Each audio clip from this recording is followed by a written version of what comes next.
Assalamualaikum warahmatullahi wabarakatuh. Baiklah, di sini saya akan menjelaskan mengenai materi perancangan proyek TI. Langsung saja kita lihat videonya.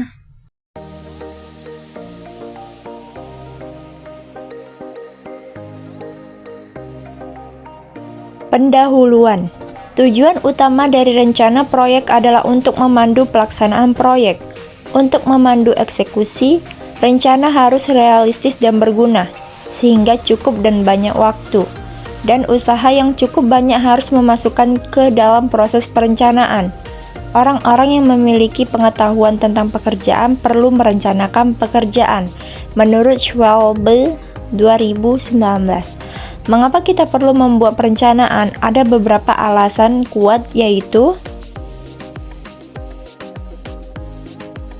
yang pertama, mengembangkan sistem informasi dalam pekerjaan yang kompleks, umumnya melibatkan sintesis berbagai elemen perangkat keras, perangkat lunak, pengambilan data, pelatihan pengguna, dan sebagainya. Membuat sesuatu dengan kerumitan seperti ini hanya akan menghasilkan jika direncanakan dengan matang sebelumnya. Yang kedua, orang-orang yang terlibat dalam sebuah proyek perlu mengetahui dengan pasti apa peran mereka, apa yang diharapkan dari mereka, dan kapan proyek tersebut akan selesai. Rencana proyek mengkomunikasikan informasi ini kepada semua pihak. Yang ketiga, pelanggan ingin merasa yakin bahwa para pengembang mengetahui apa yang mereka kerjakan. Dan yang terakhir, jika tidak ada rencana, bagaimana manajer proyek dapat mengetahui apakah proyek berjalan sesuai jadwal, lebih cepat atau lebih lambat? Proses perencanaan termasuk merancang dan memelihara skema yang dapat diterapkan untuk memastikan bahwa proyek memenuhi kebutuhan organisasi. Proyek mencakup beberapa rencana, seperti rencana manajemen ruang lingkup, rencana manajemen jadwal, rencana manajemen biaya, dan rencana manajemen pengadaan. Selanjutnya, bahan-bahan perencanaan. Langkah-langkah dasar perencanaan adalah sebagai berikut. Yang pertama, tentukan masalah yang akan diselesaikan oleh proyek. Kedua, kembangkan pernyataan misi, diikuti dengan pernyataan tujuan utama. Ketiga, kembangkan strategi proyek yang akan memenuhi semua tujuan proyek. Keempat, tulis pernyataan ruang lingkup untuk mendefinisikan batasan proyek, apa yang akan dan tidak akan dilakukan. Kelima, kembangkan work breakdown struktur atau WBS. Dan keenam, dengan menggunakan WBS, perkiraan durasi aktivitas, kebutuhan sumber daya dan biaya yang sesuai untuk lingkungan Anda. Ketujuh, menyiapkan jadwal induk proyek dan anggaran. Kedelapan, tentukan struktur organisasi proyek, apakah matriks atau hierarkis, jika Anda bebas memilih. Dan kesembilan, buat rencana proyek. Dan terakhir, pastikan rencana tersebut ditandatangani oleh semua pemangku kepentingan proyek. Pendekatan terhadap perencanaan. Dengan pendekatan berbasis produk, perencanaan rinci biasanya dimulai dengan mengidentifikasi hasil proyek, yaitu produk yang akan dibuat oleh proyek dan diserahkan kepada klien. Semua produk harus berwujud, mungkin komponen perangkat lunak, dokumen, peralatan, atau bahkan seseorang, misalnya pengguna yang terlatih, atau versi baru dari beberapa produk yang sudah ada, seperti versi modifikasi dari komponen perangkat lunak.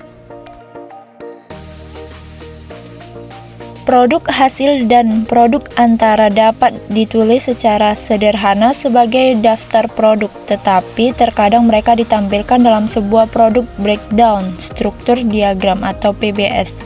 Ada beberapa keuntungan yang diklaim untuk produk breakdown struktur atau PBS, termasuk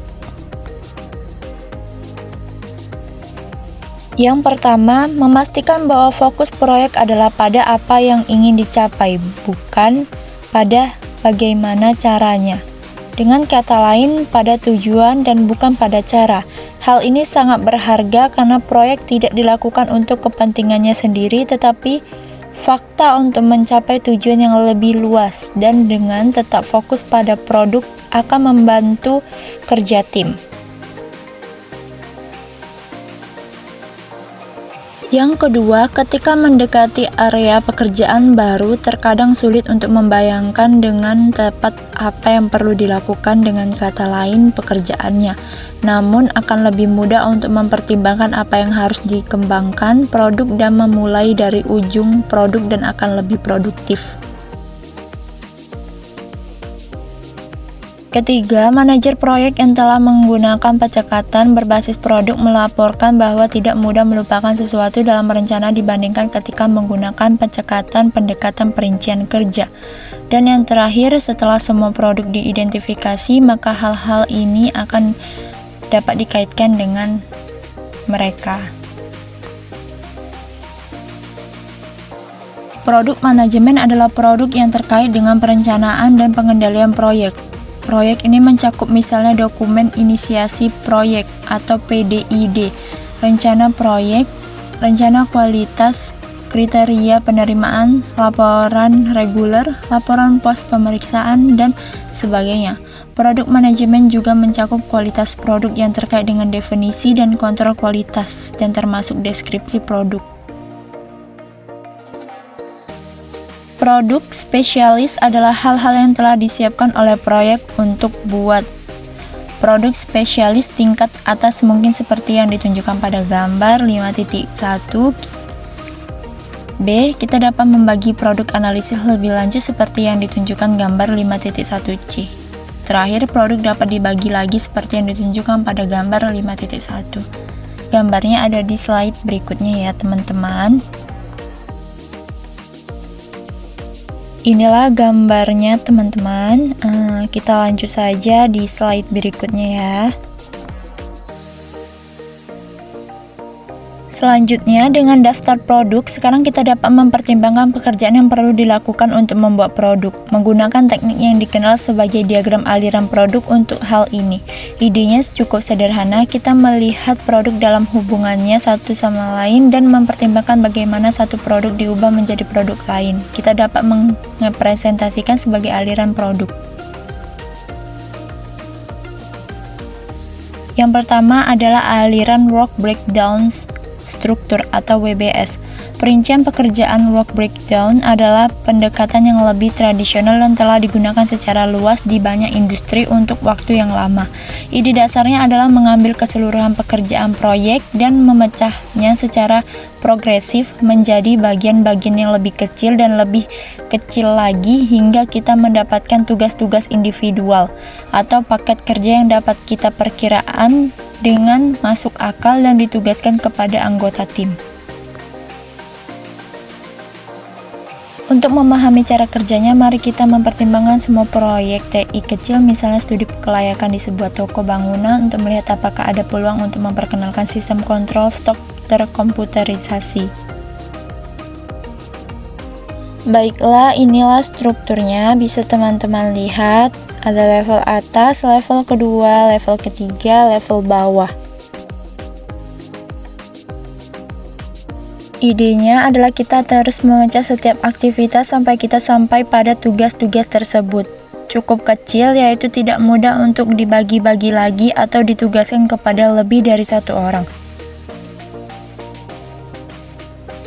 Selanjutnya, perencanaan aktivitas. Ketergantungan merupakan hal yang mendasar dalam merencanakan sebuah proyek dan nantinya akan memahami dampak dari masalah yang dihadapi. Ketergantungan dalam contoh proyek kita dapat mulai mengembangkan DFD hanya setelah kita melakukan wawancara. Namun, ketergantungan seringkali lebih kompleks dari ini. Sangat mungkin kita dapat menghasilkan DFD tingkat tinggi setelah kita mewawancarai direktur utama dan kemudian mengembangkannya lebih lanjut ketika wawancara lain selesai. Dengan beberapa tim yang beroperasi, ketergantungan menjadi lebih kompleks dan lebih karena kita perlu mengetahui dengan tepat komponen mana dari satu tim yang diperlukan sebelum tim lain dapat memulai sesuatu yang lain. Kita dapat menganalisis ketergantungan menggunakan diagram jaringan yang juga dikenal sebagai diagram ketergantungan atau dengan diagram PERT. Baiklah, ini contoh diagram jaringan atau PERT. Dari diagram tersebut, kita dapat membaca hal berikut. Setelah proyek dimulai, kita memiliki dua aktivitas, melakukan wawancara dan menyelidiki sistem lain yang dapat berjalan secara paralel.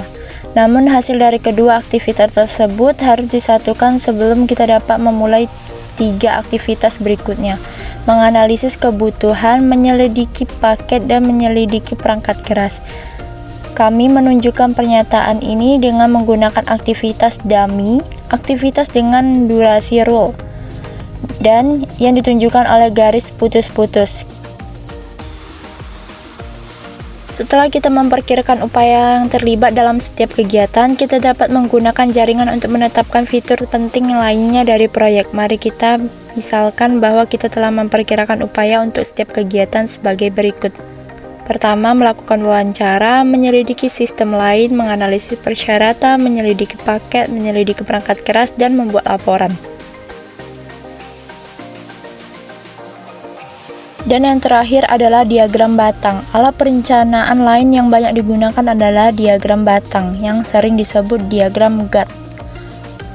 Bagian batang memberikan cara yang sangat visual untuk mengembangkan urutan kegiatan dalam sebuah proyek. Namun, karena tidak menunjukkan ketergantungan dengan mudah, bagian ini kurang berguna untuk mengelola kemajuan dalam sebuah proyek.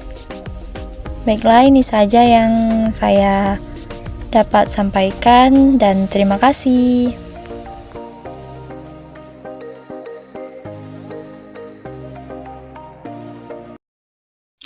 Baiklah, ini saja yang dapat saya sampaikan. Jikalau ada kata maupun ucapan saya yang salah, saya mohon maaf.